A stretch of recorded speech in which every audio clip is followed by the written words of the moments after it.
Good morning students, again I am here in front of you with more important problem based on surface area and cone. Let's come to the problem number 1. In this question, it is given that a cone of height 8 meter has a curved surface area 188.4 square meter. Find its volume. देखिए इस question में कोई बहुत typical चीज़ नहीं है, but एक चीज़ ऐसी है जिसको एक्सप्लेन करने के लिए मैंने इस क्वेश्चन को पुटअप किया है. क्वेश्चन में देखो कहने की कोशिश क्या की जा रही है बच्चों, अ कोन ऑफ हाइट 8 मीटर. तो फर्स्ट ऑफ ऑल हमने कोन ड्रॉ करना स्टार्ट किया. हमने क्या किया, एक कोन ड्रॉ स्टार्ट किया करना. क्या कह रहे हैं क्वेश्चन में, कह रहे हैं कि एक कोन है जिसकी हाइट दे रखी है इन्होंने, कितनी, इन्होंने हाइट दे रखी है 8 मीटर. ठीक है, फिर ये क्या कहने की कोशिश कर रहे हैं, इसकी कर्व सरफेस एरिया दे रखी है बच्चों. क्या चीज़ दे रखी है यहाँ पर, कह रहे हैं curve surface area.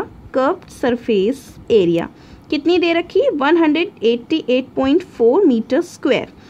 Find its volume, we have to find volume we.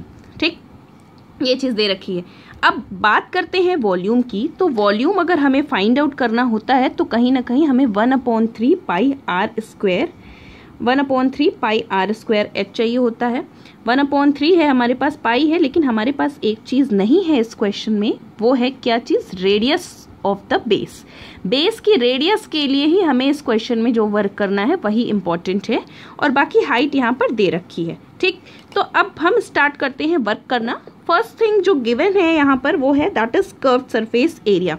Curve surface area की बात करें तो फॉर्मूला क्या होता है कर्व सरफेस एरिया का, pi r L is equals to, यहाँ पर 188.4 मीटर स्क्वायर दे रखा है, लेकिन L का तो यहाँ पर यूज़ नहीं है. तो इसका मतलब आपको पता है कि अगर ये पोर्शन R, ये पोर्शन H और ये पोर्शन L होता है तो स्लैंट हाइट L की जो वैल्यू होती है वो क्या होती है, √H square plus R square. तो हम इसी को ले करके प्रोसीड करेंगे इस क्वेश्चन में.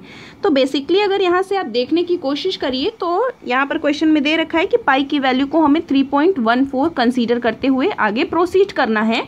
तो हमने पाई की वैल्यू को 3.14 कंसीडर किया, और आर के प्लेस पे बच्चों हम आर रहने देते हैं. एल की बात आती है तो एल को हम इन टर्म्स ऑफ एच और आर लिखेंगे. तो यहाँ से अगर आप देखिए तो this will become H square plus R square. This is equal to 188.4. ये चीज़ हमें मिल गई. ठीक है, now this will implies that R multiplied by √H square plus R square is equal to 188.4/3.14. ये चीज़ हमें मिली. अब देखिए यहाँ पर पॉइंट के बाद 1 डिजिट है, पॉइंट के बाद 2 डिजिट है. ठीक है, तो हम दोनों पॉइंट को हटा देंगे और यहाँ पर 0 बढ़ा देंगे. ठीक, ये चीज़ आपको मिल गई. अब बेसिकली हम इसे सॉल्व करने की कोशिश करते हैं. तो सॉल्व करने के बाद हमें क्या चीज़ मिलने वाली है, ध्यान से समझिएगा.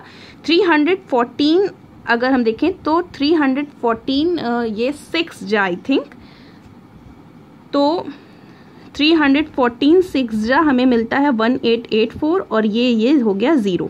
तो ये पोर्शन यहाँ से हमें क्या मिला, हमें मिला r into √H square plus R square is equal to 60. अब डेफिनेटली आपको पता है कि अंडर रूट आया है तो इसे मुझे हटाना तो है ही है. अब हटाने के लिए हमारे पास एक प्रोसीजर होता है, वो प्रोसीजर डेफिनेटली क्या होता है, स्क्वायरिंग ऑन बोथ साइड. तो हमने क्या किया, squaring on both sides. Squaring on both sides, after getting the squaring we will get, this will become r square, और यहाँ से अंडर रूट आपका हट जाएगा. तो बेसिकली ये बन जाएगा h square plus R square, और इसका स्क्वायर 60 का स्क्वायर, 6 का स्क्वायर 36 और 10 का स्क्वायर 00. तो 3600 ये आपका बन गया. अब बेसिकली आप देखिए तो यहाँ से आपको क्या चीज़ मिलने वाली है, अरे हाँ 10 की यहाँ से अगर आप देखो बच्चों तो एक चीज़ आपको दे रखी है ऑलरेडी. वो क्या चीज़ है, h की वैल्यू यहाँ से बच्चों दे रखी है. h इज इक्वल टू क्या था, 8 मीटर दे रखा है. तो h की वैल्यू को यहाँ पर हम यूज़ करते हैं. r स्क्वायर, h मीन्स 8 और h square means 64 plus R square is equal to 3600. Again this will become, यहाँ से अगर आप देखने की कोशिश करिए तो ये बन गया 64 R square plus R to the power 4 is equal to 3600, and again it will become R to the power 4 plus 64 R square minus 3600 is equal to 0. Now in this case you can see that कि this equation will become biquadratic. Biquadratic बना है, अब इसे हम एकदम quadratic की तरीके से जैसे आप सॉल्व करते हैं exactly उसी तरीके से सॉल्व करेंगे. करना क्या है, इसे फैक्टराइज किया. फैक्टराइज करने का आपको पता है क्या मेथड होता है, पहले आप यहाँ से चेक करते हैं. ये मिडिल टर्म स्प्लिटिंग मेथड यहाँ पर अप्लाई करिए. कैसे अप्लाई करेंगे, दोनों का दो ऐसे टर्म्स को चूज करना है, दो ऐसे नंबर्स को चूज करना है जिनका सम या तो सब्ट्रैक्शन 64 आए और दोनों को मल्टीप्लाई करें तो हमें 3600 मिले. Yes we have that two numbers, और वो नंबर्स आपके पास क्या है, r⁴, और ये आपके पास है 100r² माइनस 36r². इसको हमने क्या किया, इसको कन्वर्ट इस फॉर्म में लिख लिया 100r² minus 36r² minus 3600 is equal to 0. ये चीज़ हमें मिल गई. Now in these two terms you will take common r². आप क्या ले लोगे यहाँ से कॉमन r², तो क्या मिलेगा r² प्लस 100.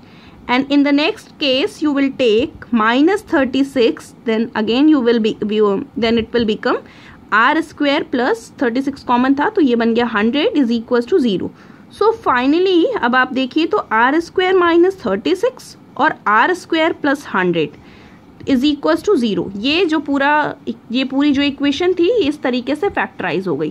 फैक्टराइज होने के बाद अब हमें जो आगे प्रोसीड करना है वही हमारा वर्क है. ध्यान से समझने की कोशिश करिएगा आप. तो दो चीज़ें मिली, एक मिला r² minus 36 is equal to 0 और एक मिला r² plus 100 is equal to 0. तो यहाँ से r² इज इक्वल टू 36 मिला और r² is equal to minus 100 मिला. तो बेसिकली इस क्वेश्चन को कराने का मेरा यही मेन मोटिव था कि हम आपको यहाँ पर ये चीज़ एक्सप्लेन कर पाएँ.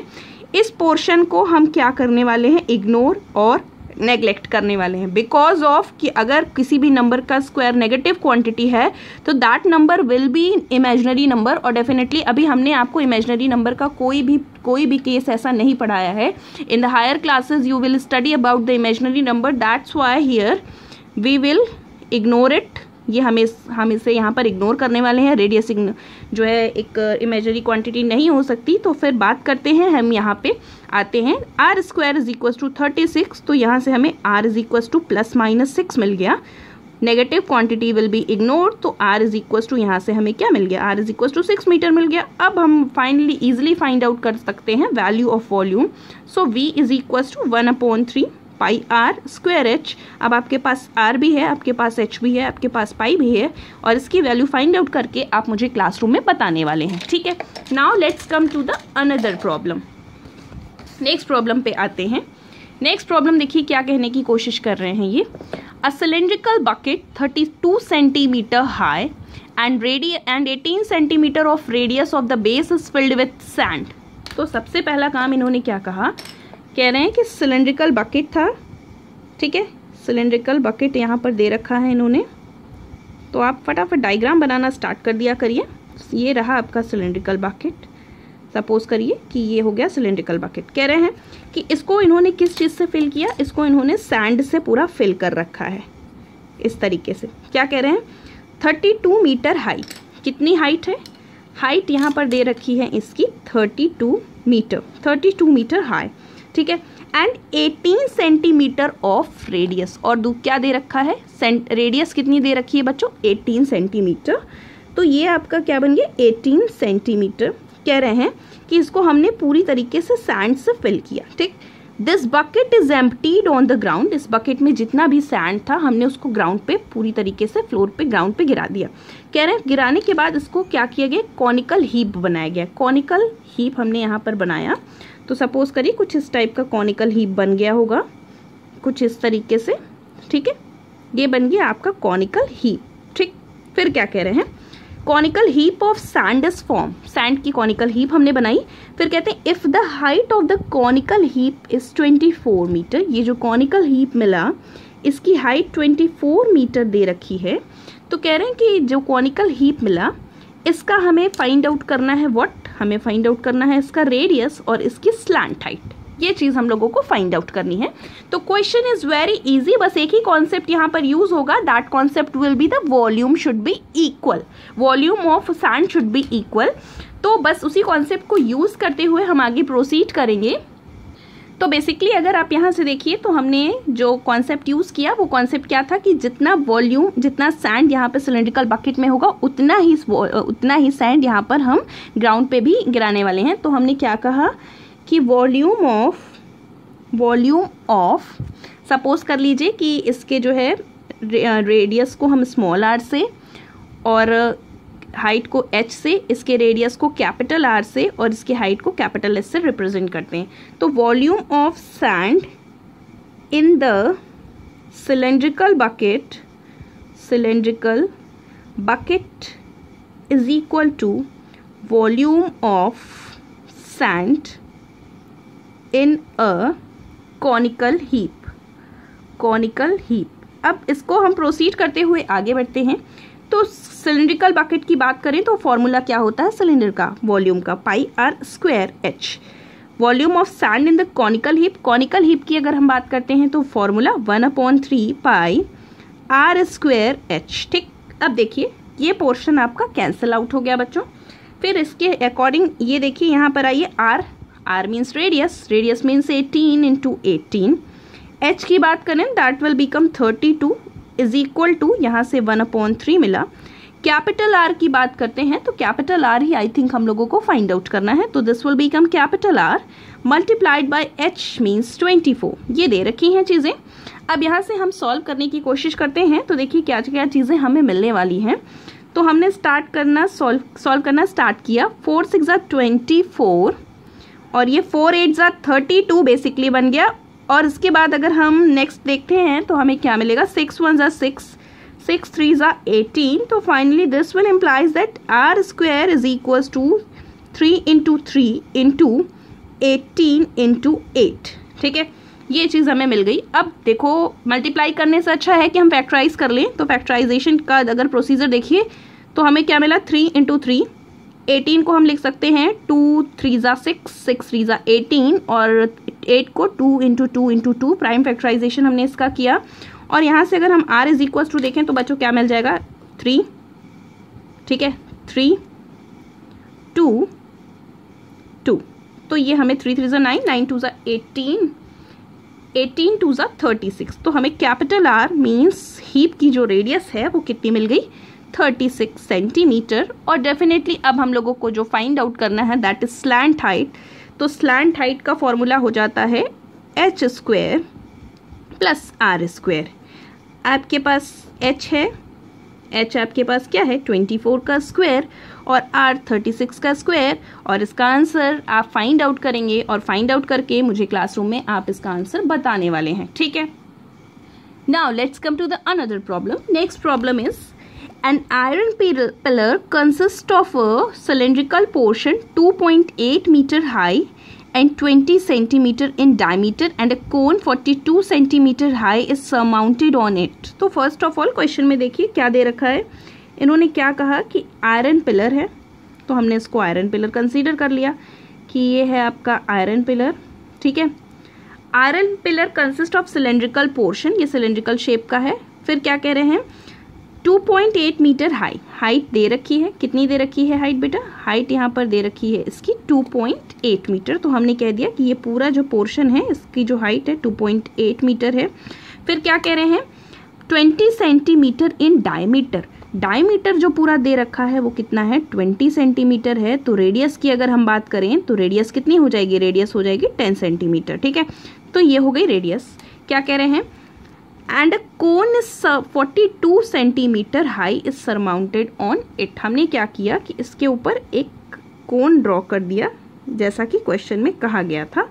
तो ये बन गया एक कोन जो कि इस पे क्या है, सरमाउंटेड है। ठीक है, ये चीज़ कही गई। फिर कह रहे हैं find the weight of the pillar. इस पिलर का आपको क्या बताना है, इस पूरे आयरन पिलर का वेट बताना है। कहते हैं कि अगर 1 सेंटीमीटर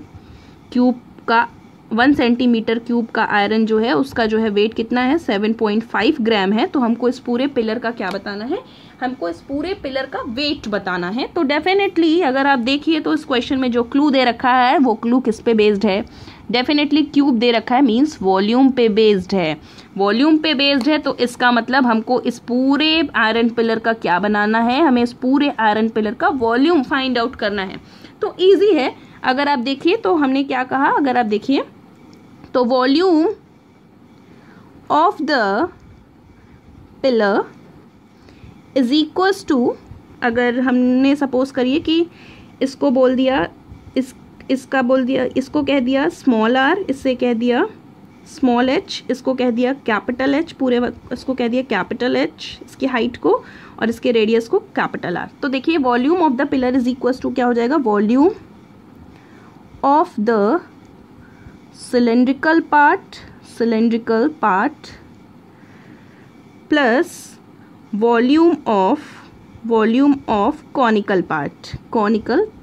ठीक है, तो वॉल्यूम ऑफ सिलेंड्रिकल पार्ट की बात करें तो कौन सा फॉर्मूला अप्लाई होगा, कौन सा फॉर्मूला अप्लाई करने वाले हैं हम, pi capital R square H plus 1/3, conical part की बात करते हैं 1/3 pi small R square H.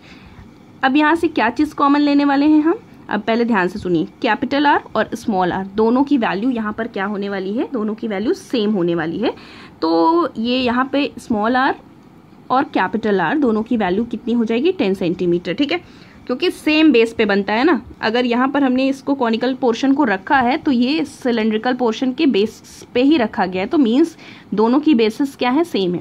अब बात करते हैं यहाँ से, तो देखिए ये पाई इंटू आर मीन्स 10 × 10, और कैपिटल एच की वैल्यू आई थिंक यहाँ से दे रखी है, कैपिटल एच क्या बोला गया कि सिलेंड्रिकल पोर्शन की हाइट दे रखी है, तो सिलेंड्रिकल पोर्शन की, इसको एच कैपिटल एच मानिए, सिलेंड्रिकल पोर्शन की हाइट कितनी है 2.8, ध्यान से सुनिए पहले कितनी है दे रखी है, सिलेंड्रिकल पोर्शन की हाइट 2.8 है, और ये 2.8 मीटर में है, तो इसको हम सेंटीमीटर में कन्वर्ट करेंगे तो ये 280 सेंटीमीटर हो जाएगा। तो 280 सेंटीमीटर हमने इसको क्या कर दिया, लिख दिया कि ये पोर्शन हमारा मिल गया 280।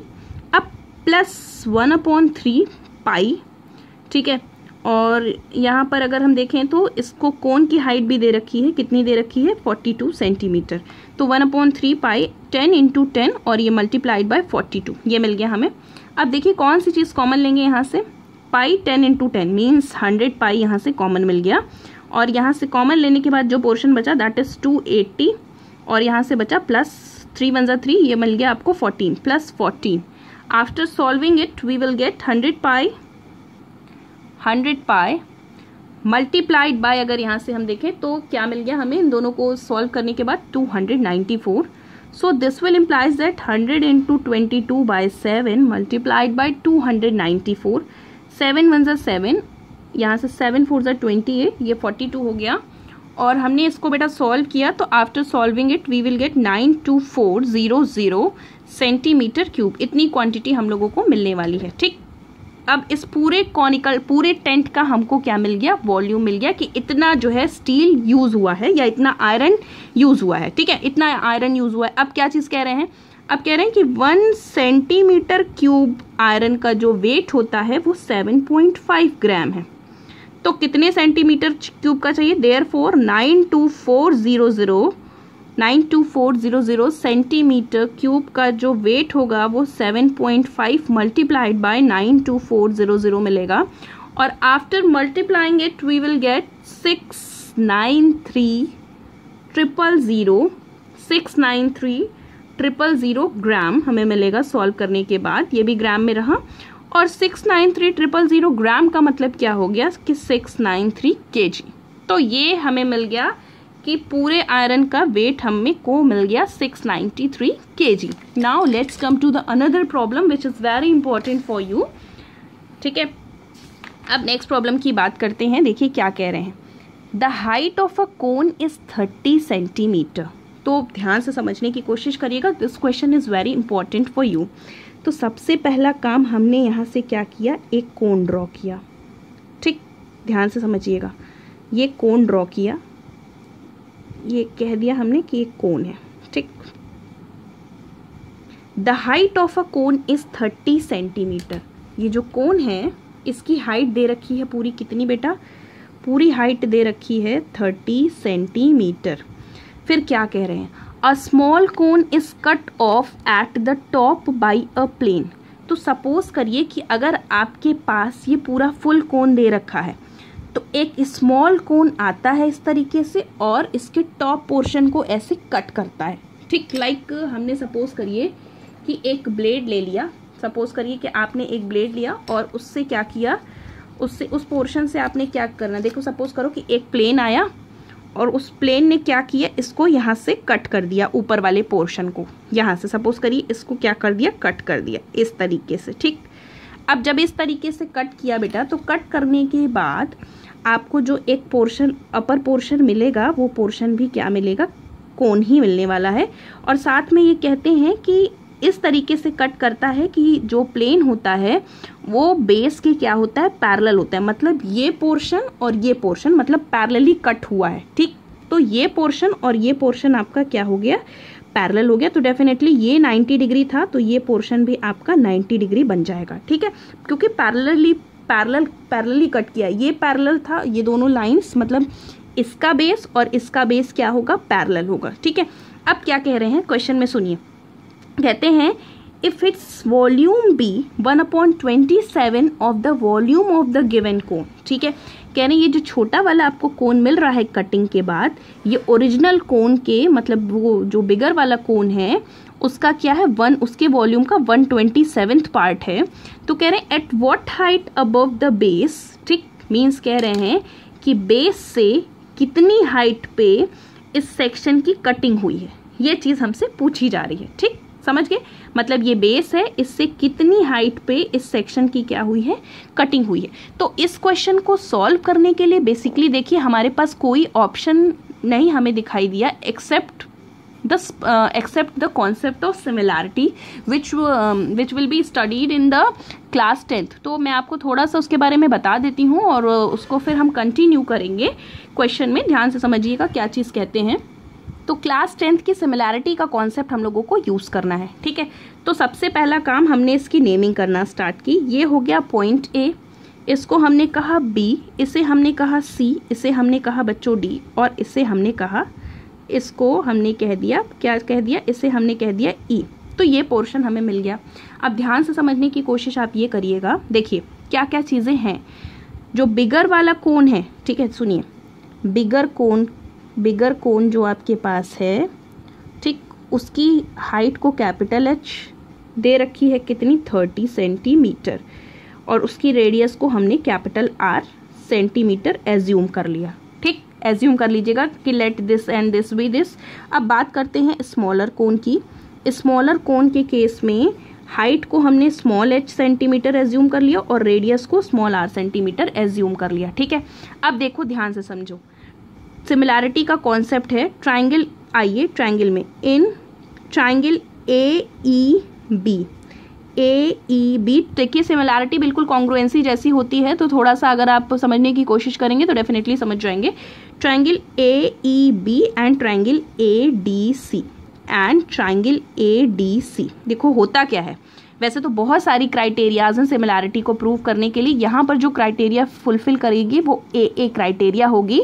ए क्राइटेरिया मतलब कि अगर किसी दो ट्राइंगल में करस्पॉन्डिंग टू एंगल्स क्या हो जाते हैं, इक्वल हो जाते हैं, तो दोनों ही ट्राइंगल क्या हो जाते हैं, दोनों ही ट्राइंगल सिमिलर हो जाते हैं। क्योंकि देखो मेन कॉन्सेप्ट क्या होता है, मेन कॉन्सेप्ट होता है कि अगर किसी दो ट्राइंगल में करस्पॉन्डिंग 3 एंगल्स इक्वल होते हैं तो वो दोनों ही ट्राइंगल कॉन्ग्रुएंट सिमिलर हो जाते हैं। सिमिलर होने का मतलब अभी मैं आपको बताती हूँ कि सिमिलर होने का क्या मतलब होता है। ठीक है, तो क्या कहते हैं कि तो सिमिलर हो जाते हैं। तो उसी तरीके से जब 2 का कॉन्सेप्ट हुआ तो 3 का कॉन्सेप्ट, 3 करस्पॉन्डिंग एंगल्स का कॉन्सेप्ट था, तो वहीं से कोरोलरी वाला पोर्शन आया कि अगर किसी दो ट्राइंगल में करस्पॉन्डिंग 2 एंगल्स इक्वल हो जाते हैं तो दोनों ट्राइंगल क्या हो जाते हैं, सिमिलर हो जाते हैं। तो सिमिलर होने का मैं अभी आपको केस बता रही हूँ कि सिमिलर होने का मतलब क्या होता है। ठीक है, तो हमने यहाँ पर 2 ट्राइंगल चूज किए, ट्राइंगल ए ई बी और ट्राइंगल ए डी सी। तो definitely in this case you can see that कि दोनों ही ट्राइंगल में एंगल ए कॉमन है, तो हमने कह दिया angle A is equal to angle A. Now in this case you can see that कि angle A E B is equal to angle A D C, angle A E B is equal to angle A D C, because हमने कहा है कि दोनों, मैंने इसको क्या किया, बेस के पैरेलली कट किया है। बेस के पैरेलली कट करने का मतलब हो गया कि ये भी 90 डिग्री बन गया और ये भी आपका 90 डिग्री बन गया, तो दोनों ही एंगल आपके 90 डिग्री हो गए। ठीक है, अब बेसिकली अगर यहाँ से आप देखने की कोशिश करिए तो हमारे पास ट्राइंगल ए ई बी में 2 करस्पॉन्डिंग एंगल इक्वल हो गए, ये वाला पोर्शन और ये दोनों करस्पॉन्डिंग एंगल इक्वल हो गए दोनों ट्राइंगल में। तो हम कह सकते हैं सो by AA criteria of similarity triangle AEB, it is similar to triangle ADC। दोनों ही ट्राइंगल क्या हो गए, सिमिलर हो गए। अब बच्चों सुनिएगा मेरी बात ध्यान से, जब दो ट्राइंगल सिमिलर हो जाते हैं तो उनके जो करस्पॉन्डिंग साइड्स होते हैं वो क्या होते हैं, प्रोपोर्शनल होते हैं। प्रोपोर्शनल होने का मतलब होता है कि अगर हम किसी भी दो करस्पॉन्डिंग साइड्स का क्या करते हैं, रेशियो निकालते हैं, तो वो ऑलवेज क्या आता है, सेम आता है। इनका कहने का मतलब है अगर ये देखिए दोनों ट्राइंगल, ये बिगर वाला ट्राइंगल और स्मॉलर वाला ट्राइंगल दोनों ही क्या हो गए, सिमिलर हो गए, तो हम कह सकते हैं इन दिस केस देयरफॉर, ध्यान से देखिए देयरफॉर, देखिए मेरा कहने का मतलब क्या है, देयरफॉर ये बड़ा वाला ट्राइंगल का जो साइड है AD और छोटे वाले ट्राइंगल का जो स्मॉलर साइड है दैट इज AE, तो AD अपॉन AE हमें मिला इज इक्वल्स टू, अब दूसरा साइड लेंगे हम, दूसरा साइड क्या है, दूसरा साइड है हमारे पास इसका ट्राइंगल का AC upon AB, AC upon AB, और उसी तरीके से नेक्स्ट इसका जो साइड बचता है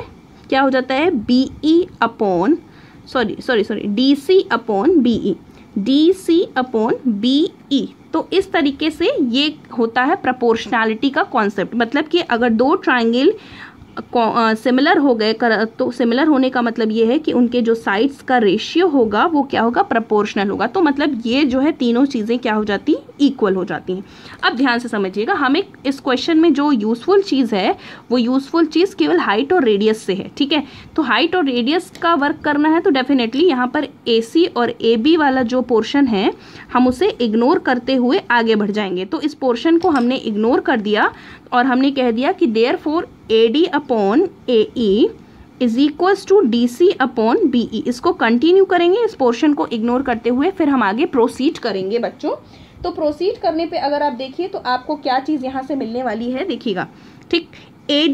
AD means height of bigger triangle, height of bigger triangle के केस में अगर आप देखिए तो क्या चीज़ हाइट दे रखी है, क्या हाइट है यहाँ से, इसको हमने कह दिया कैपिटल H।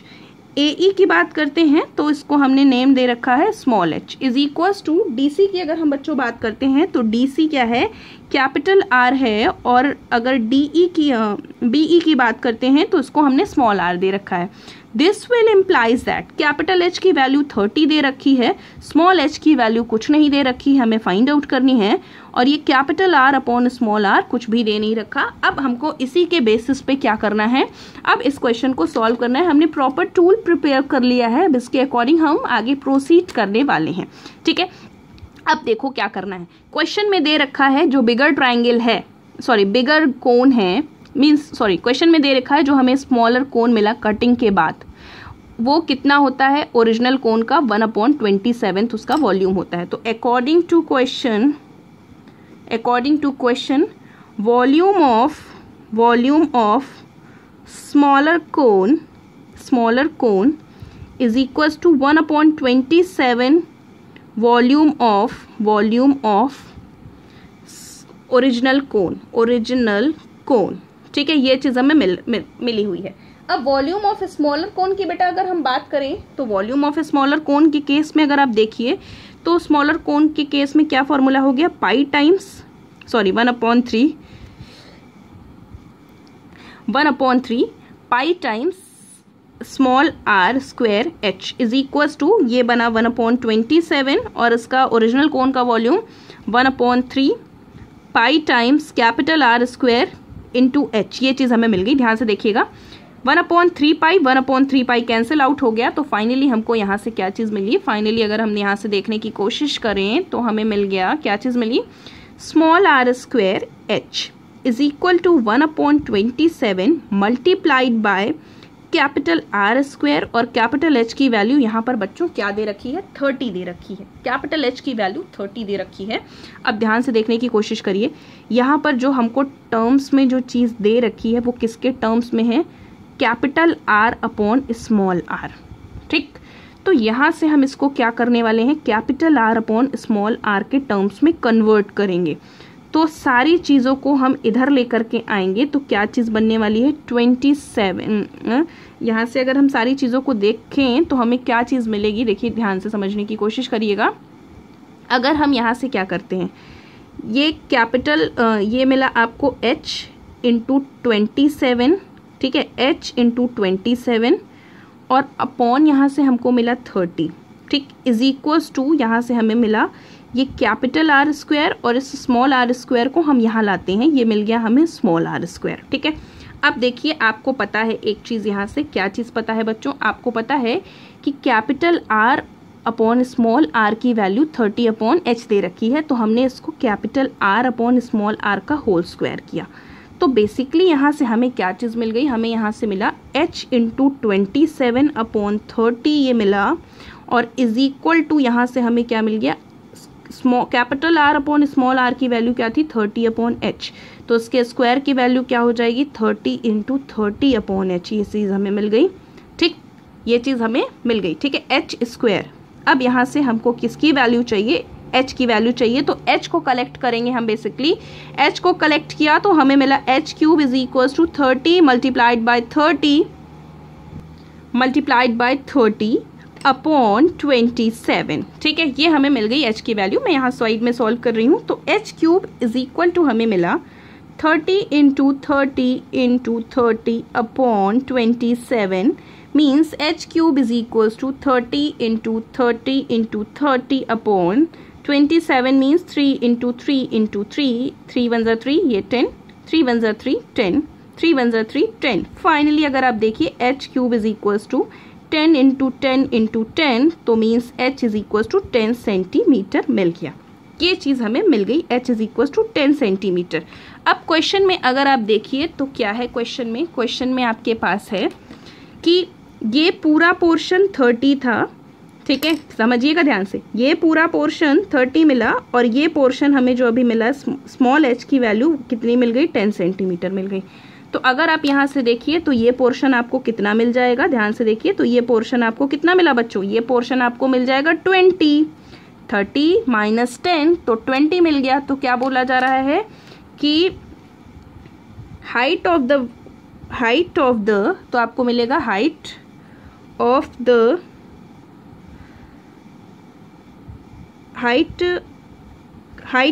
देखिए आपको कौन सी हाइट पूछी जा रही है, ये हाइट पूछी जा रही है, हाइट कौन सी हाइट है, कैसे मिलेगी हाइट ये वाली, आप क्या देखिए AD में से आप AE को सब्ट्रैक्ट कर दीजिए, AD माइनस AE, तो फाइनली अगर आप देखिए तो 30 माइनस 10 तो इज इक्वल टू 20 सेंटीमीटर मिल गया आपको बेसिकली। तो क्वेश्चन में यही चीज़ कहा गया, तो क्वेश्चन में आप ये कहेंगे कि इसका मतलब ये हुआ कि ये बेस से 20 मीटर की हाइट पे हमने क्या किया है, इस सेक्शन को कट किया है, ठीक है। तो यही चीज़ हमसे क्वेश्चन में पूछी गई।